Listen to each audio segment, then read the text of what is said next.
Welcome, dear listener, to Peacetime Stories, your candlelit escape where mysteries twirl like silk on a ballroom floor, and every heartbeat finds its rhythm in calm. I'm your guide through these tranquil nights, and tonight we glide into 1936 Vienna with Hercule Poirot in Hercule Poirot and the Last Waltz of Vienna. Before we step onto the parquet, please subscribe. Your seat at our hearth keeps the music playing. Now, let the waltz begin. Midnight in the Hofburg.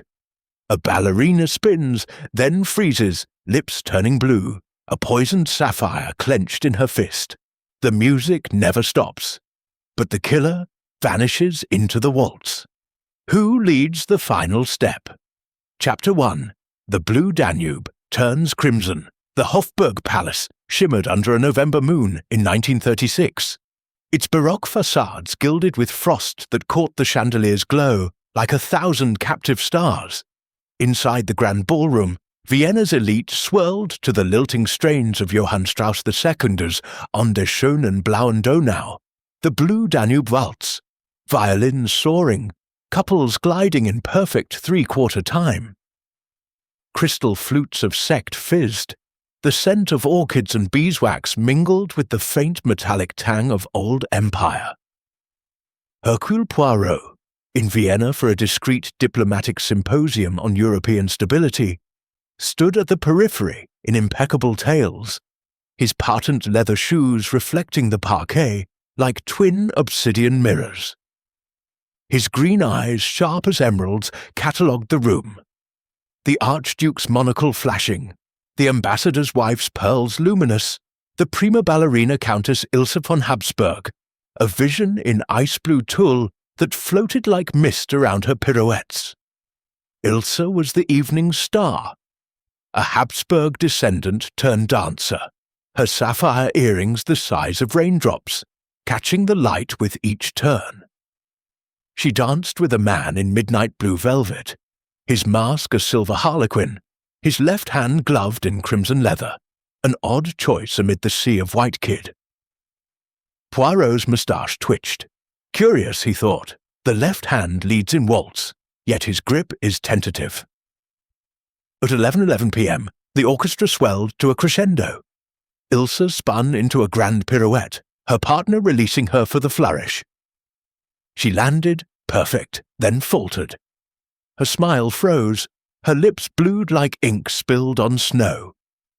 She clutched her throat, the sapphire earring torn from her left lobe, its post gleaming wetly in her fist. A gasp rippled through the crowd as she collapsed, tulle pooling like a melted glacier. The music screeched to silence, a violin string snapped with a whip crack. The harlequin partner vanished into the throng. Poirot moved with the precision of a fencer, parting the petrified dancers. He knelt beside Ilse. Her eyes, cornflower blue, stared sightless at the frescoed ceiling. Her pulse was a memory. The earring in her hand was warm, its post needle-sharp, a bead of blood at the tip. Poirot sniffed. Bitter almonds, cyanide, swift and silent. He pried open her fingers. Beneath the earring, a waltz card, ivory stock, her last partner initialed K in crimson ink that smeared like fresh blood. Mon Dieu, he murmured, poisoned mid-dance. The ballroom is locked, yet the killer waltzes free. Captain Heinrich Bauer of the Viennese Polizei arrived within minutes, his boots clacking on the marble like gunfire. The palace doors were sealed. 300 guests herded to the anteroom, their masks discarded in panic. Poirot examined the floor, parquet waxed to a mirror scuffed with rosin from ballet slippers. One set of men's shoes, size 10, Italian leather, led from Ilse's body to a tapestry of the Battle of Lepanto, its threads shimmering with gold. He lifted the tapestry. A servant's corridor yawned, its air thick with kitchen grease and secrecy. The partner fled here, Poirot said, but the corridor loops back to the ballroom. He is among us, masked again. Bauer barked orders. "Search every man in crimson gloves." But the glove was gone, slipped off perhaps in the chaos. Poirot's gaze swept the crowd. The Archduke adjusted his monocle. The ambassador's wife clutched her pearls. The orchestra leader, a gaunt man with trembling hands, clutched his baton like a lifeline. Poirot approached the leader, Maestro Lucas Klein. "Herr Maestro, you altered the tempo at 11:11. Why?" Klein's Adam's apple bobbed. A signal. The Countess requested a slower waltz for her final flourish. I complied. Poirot's eyes narrowed. "Yet the score demands allegro. You slowed it by 4 beats, enough for a sleight of hand." He took the baton. Ebony, silver-tipped. A twist, and the ferrule unscrewed, revealing a hollow core. Inside, the mate to Ilse's earring, its post clean, but the sapphire cracked, a hairline fracture holding a microfilm, no larger than a fingernail. "Tiens," Poirot breathed. "The killer planted this. Insurance, perhaps."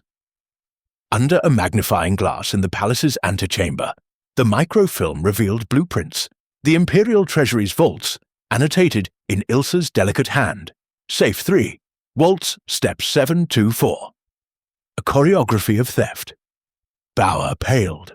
"The crown jewels, priceless. She was selling them?" "Non," Poirot said. "She was protecting them. The waltz card, K, is not a lover. It is Kaiser, a royalist plotting to reclaim the empire." The guests were questioned in the Spiegelzimmer, mirrors reflecting infinite guilt. The Archduke denied all. The ambassador's wife wept. A debutante, Liesel von Trapp, whispered, "Ilse argued with a man in crimson gloves, said he'd dance on the Republic's grave." He initialed her card K, then tore the earring in rage.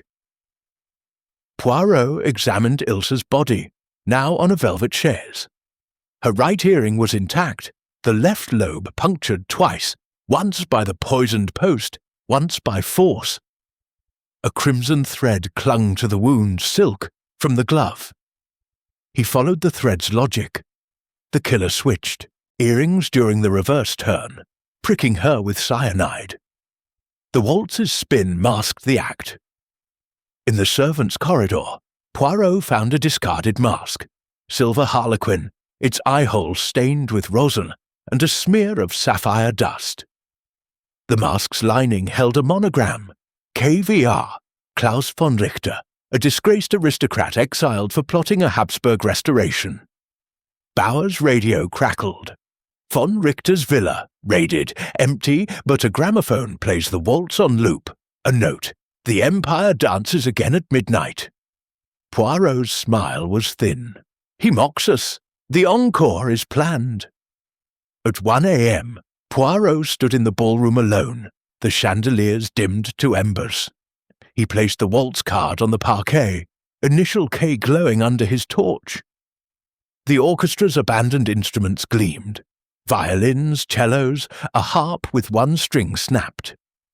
He plucked it. The note was C-sharp, the key of the secret waltz.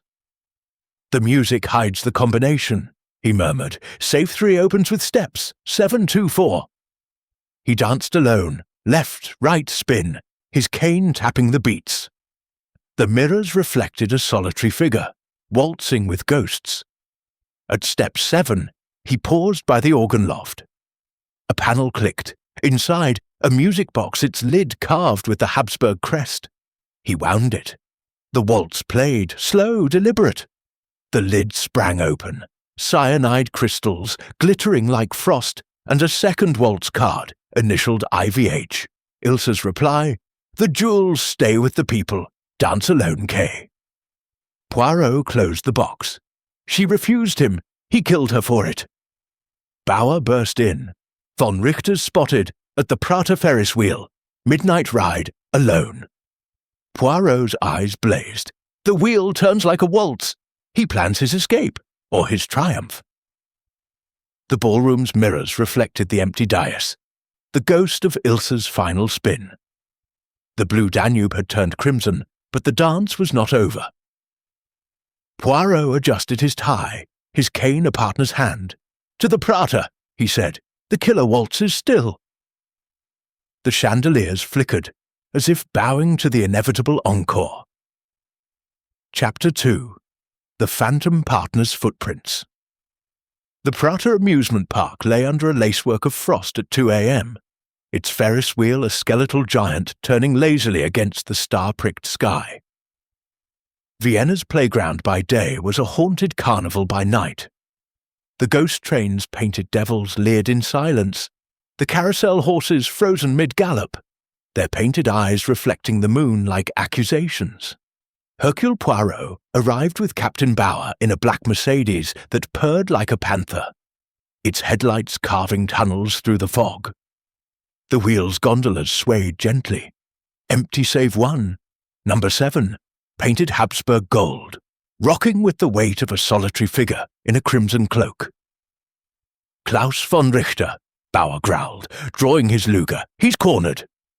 Poirot's cane tapped the gravel. "Non, mon ami. A cornered fox bites. He invites us." They ascended the loading platform. The shoe operator, a wizened man with a face like cracked porcelain, trembled. He paid triple, said he wanted a private waltz with the city, left this. He handed Poirot a gramophone record, its label handwritten. Ilsa's Last Turn, K. The gondola descended. Klaus stepped out, maskless now, tall, aristocratic, his eyes the cold blue of alpine ice. The crimson glove dangled from his left hand like a gauntlet thrown. "Poirot," bowing slightly. "Herr von Richter, your stage is set, but the audience demands truth." Klaus's laugh was a violin string stretched to breaking. "Truth? Ilsa stole the Empire's soul. The jewels belong to the bloodline, not her Republican museum." He tossed the glove. Poirot caught it, heavy, the cuff weighted with a miniature music box. He wound it, the waltz played, tinny and slow. The lid popped, cyanide crystals, identical to the ballrooms. Bauer lunged, but Poirot raised a hand. "Patience! The footprints, Herr Klaus. Explain." Klaus gestured to the wheel. "Ride with me, Poirot. See Vienna from the height of gods." Against Bauer's protests, Poirot entered the gondola. It ascended, the city shrinking to a jewel box below. Klaus produced a blueprint from his cloak, rolled tight, edges singed. The Hofburg's servants' corridor, annotated in red, "Exit at 11:13, re-enter at 11:17 via organ loft." "I never left," Klaus said. "The tapestry hides a mirror one way." I watched Ilsa die, then slipped back as the orchestra leader. Klein slowed the tempo on my signal. 4 beats, enough to switch the earring during the reverse turn. Poirot's eyes gleamed. "The scuffs on the marble, your shoes, rosin-dusted to mimic ballet slippers. But the corridor loops, you needed an alibi." Klaus smiled. "The mirror. I danced with my reflection, Ilsa's reflection. The guests saw a phantom partner. Klein's baton held the second earring clean. I planted it to mislead." The gondola reached the apex. Vienna sprawled beneath. The Danube a silver ribbon, the Hofburg a golden crown. Klaus pointed to the palace. "The organ loft, my stage. The panel opens with the waltz's 7th step. Inside, the real safe combination, encoded in the music box." Poirot wound the glove's music box again. The tune shifted, not Strauss, but a secret waltz, its notes spelling numbers. 7241918, the year of the Habsburg abdication. "Genius," Poirot murmured. "Ilsa's father composed it to protect the jewels. She planned to donate them. You planned to reclaim them." Klaus's face twisted. "She betrayed our blood. I poisoned her earring, pricked her in the spin. The cyanide was swift. She clutched the proof. My initial, my initial." The gondola descended. Bauer waited, cuffs ready. But Klaus lunged for the emergency brake, yanking it. The wheel jolted, the gondola swinging wildly. Poirot's cane hooked Klaus's ankle. Bauer grabbed his cloak. The blueprint fluttered into the night, caught by the wind. "The combination!" Klaus screamed. "You'll never—" Poirot's voice was calm. "I already have it. The music box, recorded. The steps, memorized." They landed with a thud. Klaus was cuffed, the glove seized. But the blueprint was gone, snagged on the wheel's apex, fluttering like a crimson flag. Back at the Hofburg, Dawn painted the ballroom rose gold. Poirot stood before the organ loft, the music box in hand. He played the secret waltz, 7241918. The panel clicked. Inside, a velvet pouch, heavy with the real crown jewels, emeralds, rubies, the imperial scepter. And a letter in Ilse's hand. "To the Republic, let the people wear the crown." Bauer whistled. "She hid them here, not in the treasury." Poirot's smile was thin. "She danced to protect them. Klaus danced to steal them." The orchestra leader, Klein, was arrested, his batons hollow, yielding a second microfilm. Klaus's manifesto, calling for a royalist coup, the scuffs on the marble. Painted with rosin to mimic footprints, washed away by the cleaning crew at midnight. Poirot examined the tapestry mirror. One-way glass, smuggled from a magician's estate. Klaus had rehearsed for weeks, dancing with his reflection until the illusion was perfect. "The phantom partner," Poirot said, "a mirror's lie." The ballroom's chandeliers were relit, casting prisms on the parquet. Poirot placed the music box on the dais, its waltz playing softly. The jewels gleamed, returned to the Republic, Ilse's final wish. Bauer lit a cigarette. Case closed? Poirot's gaze lingered on the mirror. Almost, but one step remains. He ascended to the organ loft. The panel held a second compartment, a gramophone record, its grooves scratched with a needle. He played it on a portable player. Ilse's voice, faint but clear. "Kay, if you hear this, I'm gone. The jewels are safe. Dance with your ghosts alone." Poirot closed the panel. She knew. The waltz was her confession and her victory. Outside, the Danube flowed, blue again, untainted by crimson. The ballroom's mirrors reflected an empty stage, the ghost of a dancer forever spinning. Chapter 3. The Sapphire's Hidden Score. The Vienna State Ballet Studios breathed with the ghosts of pas de deux at 4 a.m. Mirrors fogged from dancers' breath, the air thick with rosin and ambition. Hercule Poirot stood in the centre of the rehearsal hall, his cane planted like a metronome, the music box from the organ loft open on the bar. Its secret waltz, 7241918, played on a loop, tinny yet hypnotic. Captain Bauer paced, his boots echoing off the sprung floor. The corps de ballet, summoned from sleep, huddled in practice tutus, their eyes wide with fear and fascination. The sapphire earring, clean mate to the poisoned one, lay on a velvet cloth, its fracture a hairline secret under Poirot's magnifying glass. "Mesdames et messieurs," Poirot announced, "tonight we dance for truth. The waltz is the key, literally." Ilse von Habsburg encoded the Imperial Treasury's combination in her father's composition. We will perform it. The lead ballerina, Anya Petrova, stepped forward. Lithe, fierce, her point shoes laced with determination. "Countess Ilse taught me the steps last week. She said it was a dance for the future." Poirot nodded. "Then lead us, mademoiselle. The floor is our vault." The pianist, a dour woman named Frau Kessler, struck the opening chords. The dancers formed a circle. Poirot at the centre with the music box. Anya began. Step 7, a grand jeté to the north mirror. Step 2, a pirouette to the bar. Step 4, a fouetté toward the windows. At 1918, she halted before a portrait of Emperor Franz Joseph, its frame gilded with Habsburg eagles. The music box clicked, its lid aligning with the portrait's eyes. "La," Poirot said. "The combination unlocks here." He pressed the portrait's left eye. 7. The right, 2. The nose, 4. The frame swung open, revealing a hidden compartment. A leather-bound score, its pages yellowed, titled The Emperor's Waltz, Final Movement. Ilse's handwriting annotated the margins. Safe 3. Turn on beat 7, lift on 2, twist on 4. Bauer whistled. "The Treasury Vaults, rewired to the music?" Poirot's eyes sparkled. A symphony of security. Ilse's father feared royalists. He made the jewels dance to his tune. The score's final page held a diagram. The Treasury's Safe 3, its dial replaced by a music box mechanism.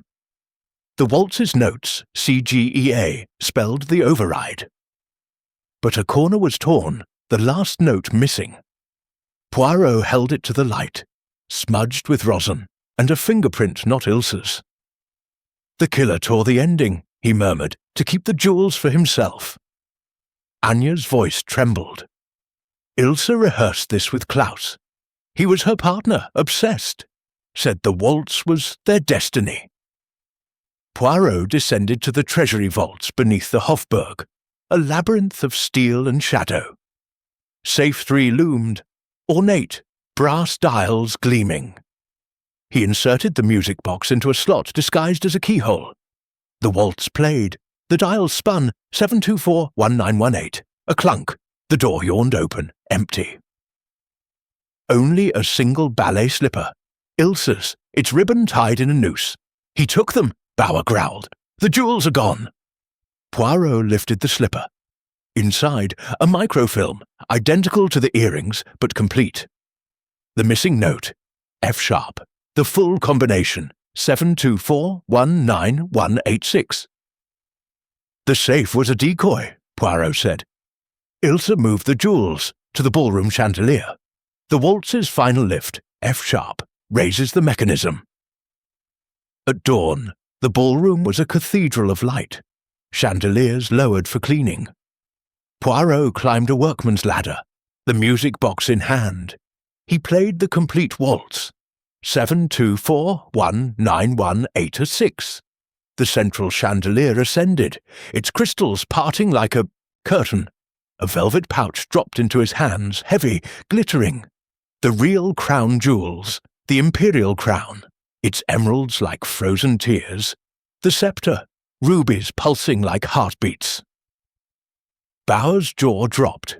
She hid them in plain sight, above the dancers. Poirot's smile was grim. Klaus knew the partial score. He poisoned her to stop the donation. But Ilse was cleverer. She left the true combination in her slipper for the Republic. The ballet corps arrived, summoned by Anya. Poirot handed her the pouch. "For the museum. Ilse's legacy." But the chandelier held one more secret. A mirror shard, wedged in the mechanism, reflecting Klaus's face, recorded during his theft attempt. He had climbed at midnight, triggered the partial code, found the decoy safe, empty. The shard captured his rage. "She mocks me even in death." Poirot closed the chandelier. The mirror never lies. Klaus was here after the murder. In Klaus's villa, raided at noon, the police found a rehearsal studio. Mirrors on every wall, a gramophone playing the waltz, rosin dust thick as snow. A torn score matched the missing page, F-sharp circled in blood. And a diary, Klaus's spidery hand. "Ilse dances with the Republic. I will cut her strings." Bauer read aloud. "He planned to melt the jewels, fund a coup." Poirot examined a pair of ballet shoes, men's, size 10, rosin-caked. The left sole, scuffed to mimic the ballroom's phantom prints. He danced as Ilse's shadow, literally. The final clue, a sapphire chip in the diary's spine, matching the earring's fracture. Klaus had swapped the poisoned earring during a rehearsal lift, pricking her then. The gala was the encore. "He killed her twice," Poirot said. "Once in practice, once in performance." The ballroom's mirrors reflected the empty dais. The chandelier now still. Poirot placed the music box on the floor, its waltz playing softly. The jewels gleamed in their pouch. Safe for the people. Bauer lit a cigarette. Klaus is in custody. Case closed? Poirot's gaze lingered on the mirrors. One turn remains. The waltz's coda, Ilsa's final message. He pressed the music box's base. A secret compartment opened, a letter sealed with Habsburg wax. To Hercule Poirot, if you hear this, I am gone. Klaus is my cousin, mad with lineage. The jewels are for the children, dance for them. Poirot closed the box. She chose you, Anya. The ballet school will rise. The mirrors reflected a new dancer. Anya, holding the pouch, tears shining. The blue Danube flowed outside, clear and unburdened. The waltz ended, but its echo lingered, grace over empire. Chapter 4. The Kaiser's Ghost in the Mirror. The interrogation cell beneath the Hofburg was a crypt of damp stone and flickering gaslight, its walls sweating with centuries of secrets. Klaus von Richter sat chained to a wrought-iron chair, his crimson cloak replaced by prison grey, yet his posture remained regal, chin high, eyes glacial. A single mirror hung opposite, its silver backing tarnished like a guilty conscience. Hercule Poirot entered with Captain Bauer, the music box in one hand, a gramophone needle disguised in his pocket watch, ticking softly, recording. The air smelled of rust and defiance. Herr von Richter, Poirot began, voice smooth as Fierke coffee. The waltz is over. The jewels are safe. Your cousin Ilsa outdanced you. Klaus's laugh cracked like a whip. Outdanced? She betrayed the bloodline. The Habsburgs built Vienna. We are its soul. She would pawn our crown for a republic circus. Poirot placed the music box on the table. He wound it. The secret waltz played. 72419186. Klaus's eyes flickered. Recognition, then rage. You know the coda, Poirot said. The F-sharp you tore from the score. Ilsa hid the jewels in the chandelier, your stage. You climbed at midnight, triggered the partial code, found the decoy safe empty. The mirror shard captured your face. She mocks me even in death. Klaus lunged, chains rattling. She stole my birthright. I was her partner, her shadow. The waltz was ours. Bauer slammed a file. Your villa, rehearsal mirrors on every wall.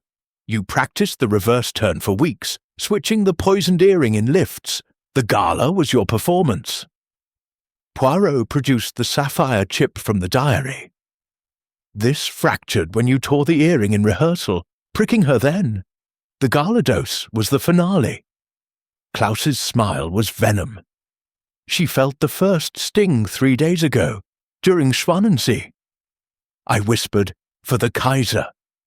She laughed, said the Empire was dead. I gave her the Empire's kiss. Poirot's eyes narrowed.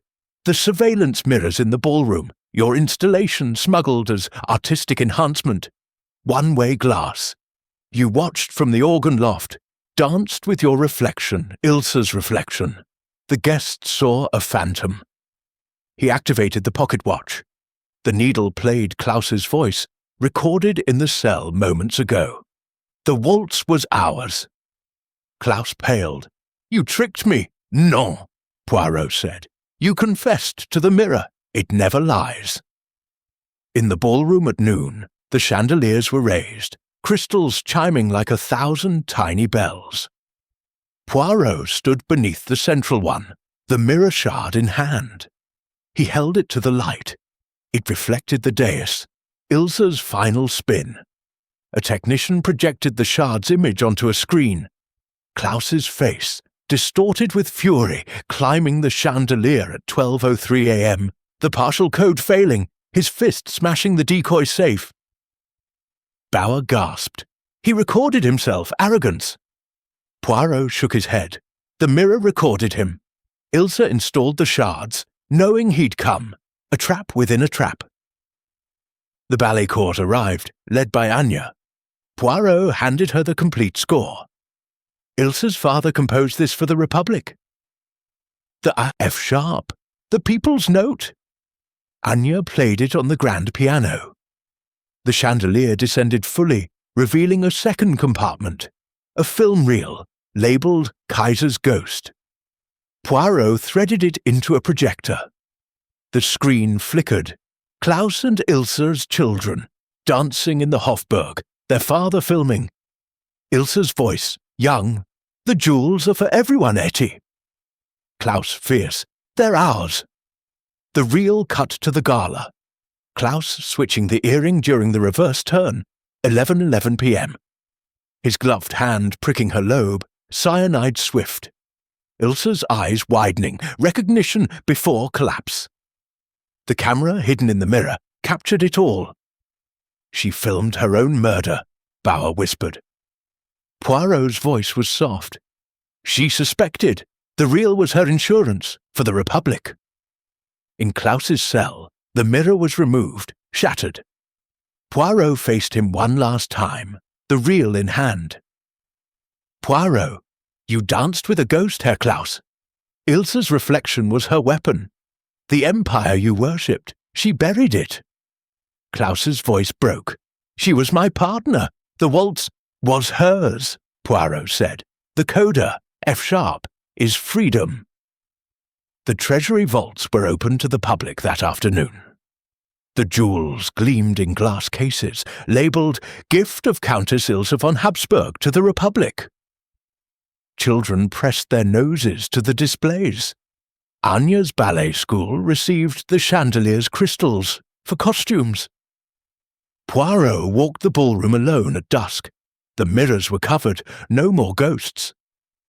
He placed the music box on the dais, its waltz playing softly. The F sharp rang clear, a bell of liberation. Bauer joined him. Klaus confessed, fully, the coup is dead. Poirot's smile was gentle. Empires die in three-quarter time. Ilse ensured the dance continued, for the people. Outside, the Danube flowed, blue and unburdened. The ballroom's chandeliers glowed, casting prisms on the parquet. A new waltz beginning. Chapter 5. The waltz that ended an empire sunrise over Vienna painted the Hofburg in rose and gold, the palace's spires piercing a sky rinsed clean of night's shadows. The grand ballroom, once a stage of death, now thrummed with life. Velvet chairs arranged in a grand circle, the chandeliers raised to their full height, crystals catching the dawn like a constellation of hope. Hercule Poirot stood at the centre, his cane a conductor's baton, the music box open on a marble pedestal. Its secret waltz, 72419186, had been silenced, its purpose fulfilled. The imperial jewels gleamed in a glass case at the room's heart, returned to the Republic. Their emerald and ruby fires, a testament to Ilse von Habsburg's final pirouette. Captain Bauer marshalled the suspects into the circle. Klaus von Richter, handcuffed, his aristocratic mask cracked. Maestro Lucas Klein, baton confiscated, his hands trembling. Anya Petrova, the ballerina, clutching the complete score. The Archduke, monocle fogged. With shame, the ambassador's wife, pearls hidden in her reticule. The ballet corps lined the walls, their tutus replaced by simple black leotards, mourning but ready to dance. Poirot raised his hand. Mesdames et messieurs, the waltz concludes here. Ilse von Habsburg did not die for an empire. She died for its end. Today we dance her coda, he signalled. The pianist Frau Kessler struck the opening chords of the Emperor's waltz. Final movement. Anya stepped forward, her point shoes whispering on the parquet. The dancers followed, forming a grand ronde. Step 7, a sweep toward the jewels. Step 2, a bow to the chandelier. Step 4, a lift toward the mirrors, now uncovered. reflecting a new Vienna. At 1/9 of 1/8, the year of abdication, Anya halted before the pedestal. The final note, F-sharp, rang out, clear as a bell. The chandelier descended one last time, its mechanism triggered by the music box's alignment. A hidden compartment opened, dropping a velvet-wrapped bundle into Anya's hands. She unwrapped it. The real imperial crown, its central sapphire. Ilse's earring, cleaned and reset.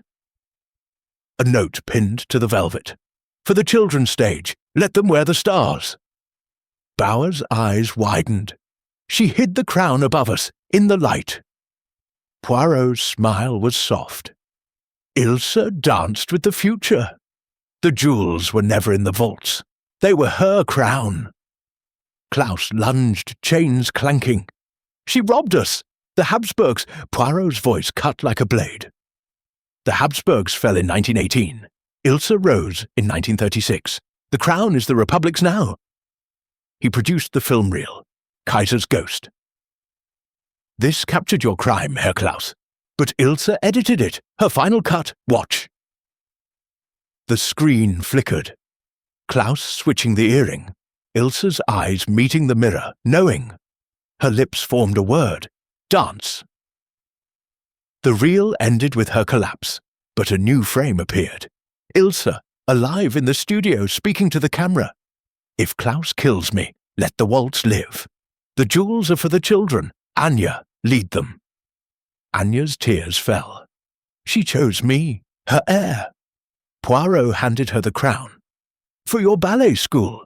The crystals from the chandelier. Your costumes. Ilse's legacy. The dancers knelt, placing white orchids around the pedestal. Ilse's favourite. The orchestra, reassembled, played the F-sharp coda, its notes soaring. The chandelier ascended, its crystals now strung with tiny ballet slippers, a gift from the corps. Klaus sank to his knees. She won. Poirot's gaze was gentle but unyielding. She danced for freedom. You danced for chains. The Archduke removed his monocle, placing it in the donation box. For the school. The ambassador's wife added her pearls. For Ilse. In the treasury vaults, now a museum, the jewels were displayed, labelled People's Crown, Gift of Ilse von Habsburg. Children toured, wide-eyed, touching the glass.